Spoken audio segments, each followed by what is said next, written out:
The first thing you have to swallow is that nobody is coming to save you. Not a mentor, not a hero, not a system, and definitely not a boss who claims the office is a family. Most people spend their entire lives standing on the sidewalk, looking for a hand to pull them up, and that is exactly why they end up as prey.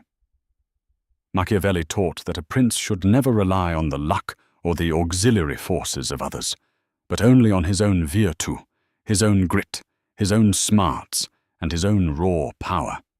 If you are leaning on someone else's pillar, you are one heartbeat away from a total collapse when they decide to move.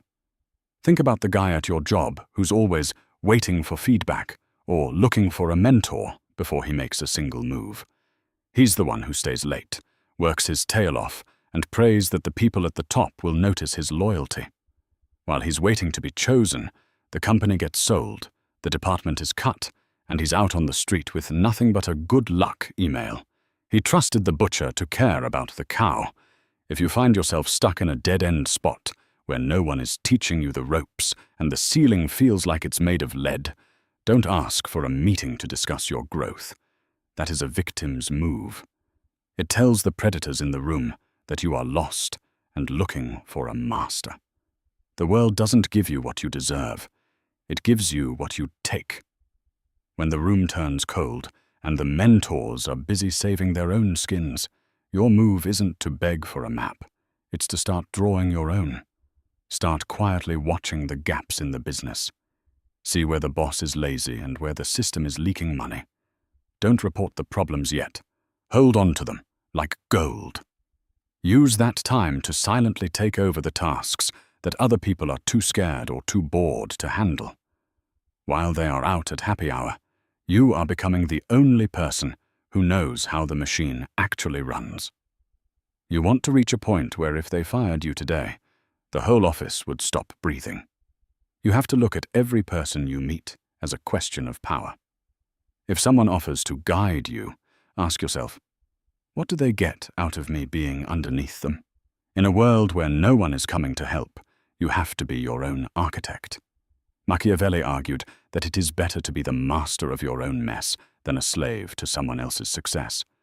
If you are trapped in a spot where people are hiding information just to keep you small, your tactic is to stop looking at the front door and start looking at the vents.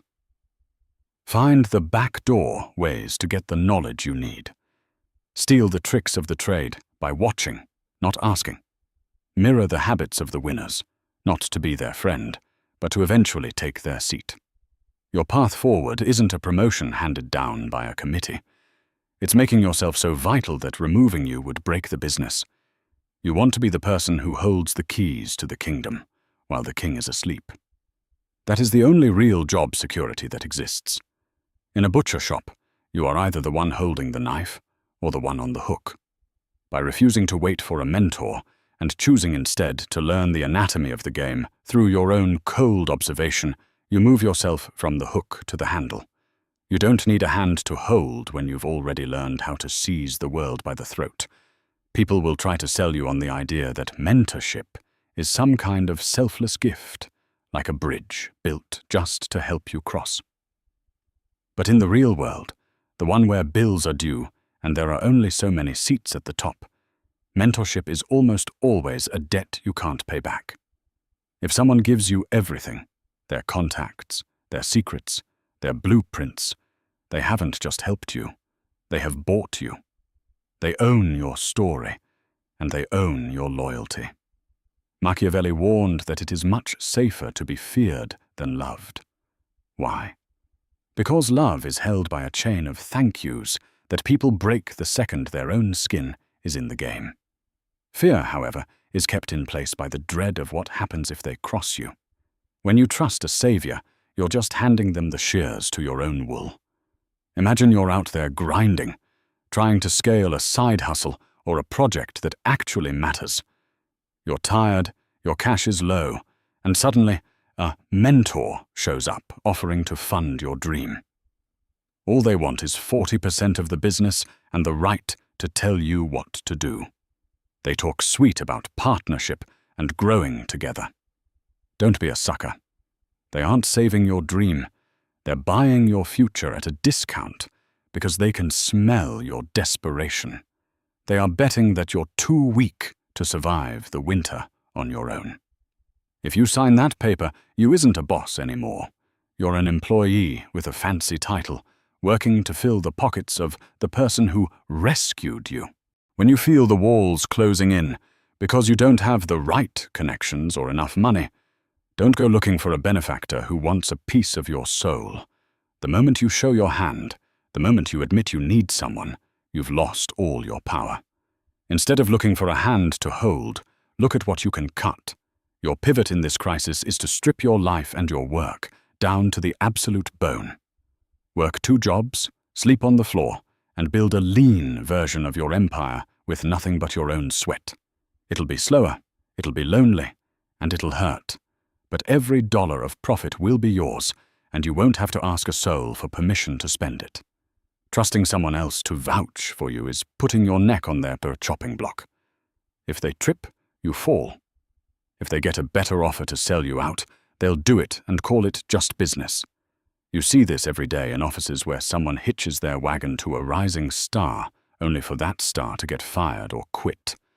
The loyal follower gets cleaned out with the rest of the trash because they trusted the person, not the power. Your countermove is total self-reliance. You have to make sure your value is tied to what you produce, not who you know. The goal isn't to be a hermit, it's to be a fortress. You can talk to people, you can trade with them, and you can even work with them, but you must never rely on them. When you stand on your own 2 feet, you can't be blackmailed, you can't be dumped, and you can't be pushed around. The tactic for winning when the world is quiet is to realize that help is usually just a cage with gold bars. By refusing to let anyone else hold the keys to your life, you make sure that when you finally win, you don't have to say thank you to anyone but yourself. You didn't need a mentor to open the door. You kicked it down, and now you own the whole building. To win when you are truly alone, you have to stop acting like a good person and start acting like a predator with 2 faces. You need to be able to change your skin before anyone even realizes the temperature in the room has dropped. Machiavelli's most famous lesson is that a leader must be both a lion to scare off the wolves and a fox to see the traps. Most people fail because they only know how to be one. They are either the tough guy who tries to bully every situation, or they are the quiet worker who tries to stay invisible. The lion who isn't a fox gets caught in a trap he never saw. The fox who isn't a lion gets eaten by the first bully who gets bored. Think about a situation where a group of people at work or in your neighborhood is trying to blame you for a massive mistake. They've had their secret meetings, they've whispered in the right ears, and the trap is set for you to take the fall. If you walk into that room acting only like a lion, shouting, getting aggressive, and demanding respect, you look guilty. You look like you're hiding something with anger. You've just walked straight into the snare they laid for you. On the flip side, if you only play the fox, hiding, being passive, or hoping nobody notices you, you become the perfect scapegoat. You are the small animal they can sacrifice to save themselves. The play here is to be both at the same time. You play the fox first, while they are busy gossiping and high-fiving each other. You are quietly, invisibly gathering your ammo. You are pulling the screenshots, the time stamps, and the records that prove exactly who did what. You don't tell a soul. You let them think their plan is working. You let them feel safe. Then the moment they try to spring the trap in front of everyone, you reveal the lion. You don't roar with feelings. You roar with cool, hard hold, accent that shut the room down. You present the evidence with such total authority that the wolves who tried to hunt you suddenly realize they are the ones in the cage. You didn't need a mentor to teach you conflict resolution. You just needed to watch the hunt and wait for your moment. This isn't just about defending yourself. It's about how you take over a room. Being a fox means your eyes are always open. When someone offers you a gift, the fox asks, "What's the catch?" When a deal looks too easy, the fox asks, who's getting screwed. But once you see the opening, the lion takes over. You move with a speed and a force that doesn't ask for permission. You take the lead because you're the only one brave enough to do it. Your tactic for staying alive when you have no backup is to never let anyone figure out which animal you are today. If they think you're just a fox, they'll try to push you around. If they think you're just a lion, they'll try to outsmart you. By being both, you become a ghost that they can't catch. You solve the problem of being outnumbered by making it impossible for them to pick the right weapon to use against you. You become the one who sees the trap, steps over it, and then breaks the hand of the person who set it. That is how you win when the world is waiting for you to trip. Morality is a luxury for people who have already made it, or a bedtime story for people who have already lost. It's a great thing to talk about at a bar or post on your story, to look like a good person, but in a real fight for survival, it's a concrete block tied to your feet while you're trying to swim. Machiavelli said it straight. A man who tries to be good all the time will eventually be destroyed by the sharks who aren't playing by the same rules. If you're waiting for a mentor to teach you ethics, wake up. They are usually teaching you the rules that keep you in your place while they break those same rules to stay on top. To win when you're alone, you have to stop feeling guilty for doing what it takes to keep your head above water. Imagine you're in a cutthroat job or a neighborhood where everyone is backstabbing, lying, or stepping on heads to get a promotion. You decide to be the bigger person. You work hard, you stay honest, and you wait for the system to reward you for being a saint. What actually happens? You get skipped over, your ideas get stolen by the loudest liar in the room, and you end up getting fired because your numbers look bad compared to people who were cheating. Your family suffers because you wanted to feel morally superior while losing. In the real world, being the only honest person in a room full of thieves doesn't make you a hero. It makes you a target. When you're being pushed out of a job or a deal by people playing dirty, your maneuver is to stop following the handbook and start following the results. This isn't about being a jerk for the sake of it. It's about necessary evil. If the person trying to ruin you has a secret, maybe they're stealing from the company or lying to the boss, that isn't just gossip. It's your leverage. You don't use it because you're mean. You use it because they forced you to defend yourself. You play the cards you have to ensure you aren't the one left in the dirt. The necessary part is the most important bit. You don't start fires just to watch them burn. You start a fire because the wolves are closing in, and fire is the only thing they're afraid of. Machiavelli argued that if you have to be tough, do it all at once. Don't drag it out. If you have to make a move that people will call cold, do it fast and do it completely. If you try to be half evil, you just look weak and everyone will hate you anyway. If you go all the way and win, people might not love you, but they will definitely respect you. And more importantly, they'll leave you alone. Your method for handling the pressure is to realize that the rules were written by the winners to make sure the losers stay quiet. When you are alone and nobody is coming to help, your only moral job is to make sure you survive the night. You have to be willing to do the things that nice people are too scared to do. This might mean cutting ties with a friend who is dragging you down, or taking full credit for a win to make sure you aren't the one blamed when things go south. It's not personal. It's just the tax you pay to stay in the game. By learning this art, you stop being a victim of someone else's ambition and start becoming the person who actually survives the butcher shop. The biggest mistake you will ever make is falling in love with your own plan. Most people treat their career or their business like it's a permanent statue. They worship the way things used to be and pray that the old days come back. But the world doesn't care about your memories. It doesn't care how hard you studied for a degree that's now useless. And it doesn't care how much you invested in a shop that no one visits anymore. Machiavelli said that the man who wins is the one who changes his mode of proceeding to match the times. If the world turns into a desert and you're still trying to act like you're in a forest, You aren't being loyal. You're being a fool. You are just waiting for the sun to burn you out. Think about a guy who spent 15 years becoming the best at fixing a specific type of old engine. Suddenly, everyone starts driving electric cars. He can sit in his garage and complain about how real cars are gone. He can wait for a mentor to show him the light or a government program to come save his job. But while he's waiting for a handout or a lesson, the bank is already putting a for sale sign on his lawn. He's a dead man, walking because he refused to see that the weather changed. He's trying to wear a heavy coat in the middle of a heat wave just because that's what he's always done. When you see the ground shifting under your feet, you don't wait for a sign or a career coach to tell you it's okay to leave. Your pivot is to jump off the sinking ship before the water even touches your boots. If your industry is shrinking, if your boss is getting nervous, or if your specific hustle is getting flooded by cheap AI or hungry kids who will work for pennies, you have to kill your ego immediately. Stop telling yourself it'll get better.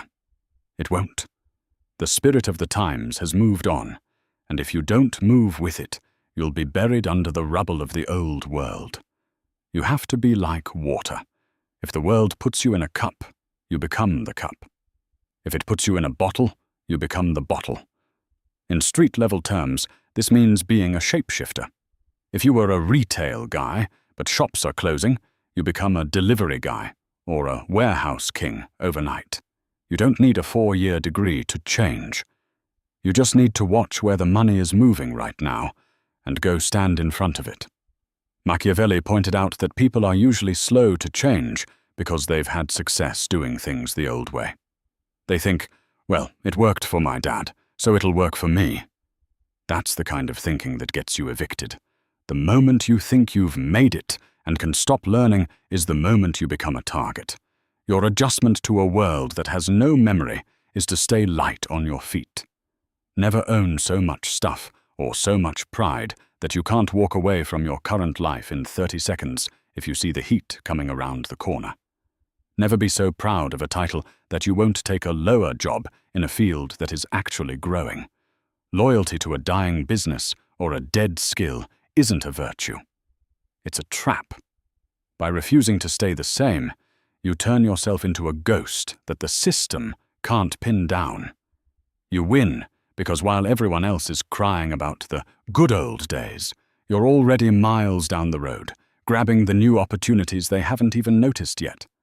You survive because you were the first one to admit that the old game is over. At the end of the day, the only person who truly has your back is the person looking back at you in the mirror. A mentor is just another human with their own bills, their own ego, and their own agenda. Eventually, their path will veer away from yours, or worse, they'll decide you're a threat and try to cut your legs out from under you. You must build your own power base so that you never have to beg for a seat at the table. Machiavelli warned that a prince who relies on others for his defense is never truly safe. You need to build a fortress made of your own skills, your own cash, and your own secrets. If you're living in someone else's house, they can throw you out into the rain whenever they feel like it. Look at the person who relies on one single client, one single boss, or one single paycheck to survive. That person isn't a professional, they are a slave. If that one person gets moody or that one company has a bad quarter, the slave is finished. They have no walls, no moat, and no weapons. Their entire life depends on the kindness of a stranger. And in a butcher shop, kindness is just a garnish. To avoid this trap, you have to diversify your arsenal. Your resolution to the fear of being replaced is to become a state unto yourself. You need to be the person who can lose a job, lose a friend, or lose a partner, and still have the walls and the gold to keep standing. Building a fortress means you spend your nights while others are sleeping. You aren't just working. You are gathering intel on your competitors and building secondary streams of income that nobody knows about. If you have 3 ways to make money, no single person can ever bully you. If you have the data that the company needs to run, no manager can ever truly fire you. This is how you gain the power to say no. Most people have to say yes to every insult and every bad deal because they are desperate. When you have your own fortress, you only say yes when it suits you. You don't need a mentor to give you permission to be powerful. You build the power yourself through discipline and silence. Think about a situation where your boss tries to force you into a corner or take credit for your work. If you have no savings and no other options, you have to take the hit and smile. But if you've been building your fortress, saving your money, keeping your own client list on a private drive, and staying sharp in other markets, you have the ultimate weapon, the ability to walk away.